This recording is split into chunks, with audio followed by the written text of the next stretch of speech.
What's up, life groups? Blake here. I hope you guys are having a good time tonight. Talking about a pretty serious subject tonight. We're talking about divorce and all the stuff that comes with that. And we titled tonight's topic nuclear fusion because sometimes our nuclear families, they just get jacked up and we're left picking up the pieces of our families and just trying to make the best with it. You know, there's a really famous quote that comes from a coach. It says this: 10% of life is what happens to us, and 90% of life is how we respond. And so I want to talk to you guys tonight just really quick about divorce and about how to make the most with what you've been given. I mean, you can't really always make the decisions for your family. Things happen to us. Just for those of you who are dealing with divorce, maybe in your personal family or in the families of someone that you really care about, like a friend, you know, that's the 10% of life. You can't affect that. It just happened to you. But 90% of our lives are what we choose to do with what we've been given. And so I want to talk to you guys real briefly about how to make the most of your divorce. And so first, just want to talk to you guys that are in those blended families and you're working together trying to make it work. I want to let you know that anytime you choose to honor and love your family, that's always an invitation for God to move. Only good things can come from that.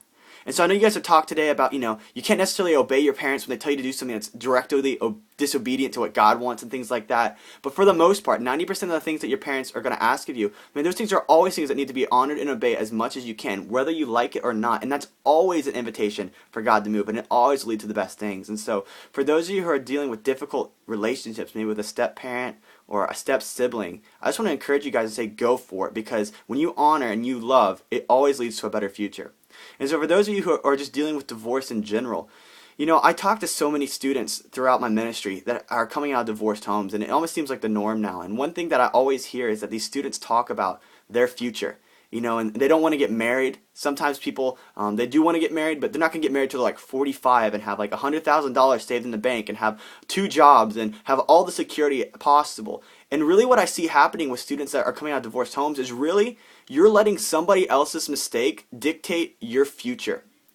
When maybe your parents made a mistake, they made a poor decision, they got divorced, there was sin in their lives, and you're letting that affect you to such a level that you are not going to be able to reach the best life possible until you choose to say, you know what, I'm not bound to the mistakes of my family.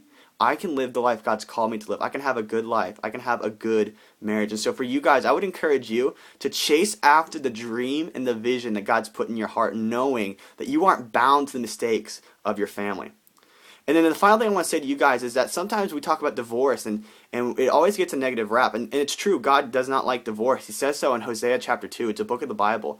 But there are 2 places in the Bible where God says, hey, these are instances where I will allow divorce because it's better. Even though I don't like divorce because it fragments people and it hurts people, there's 2 types of situations that you have to get out of. One is any time that there is extramarital sex going on. So one person's cheating on the other person or abusing the other person.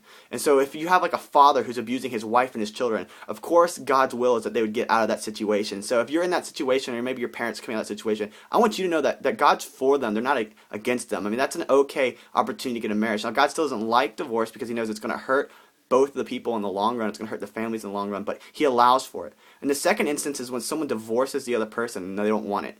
So maybe this happens when a parent divorces another parent, and that one parent's like, I don't want to get divorced. I want to make this work. But the other one chooses, no matter what, for that divorce to happen.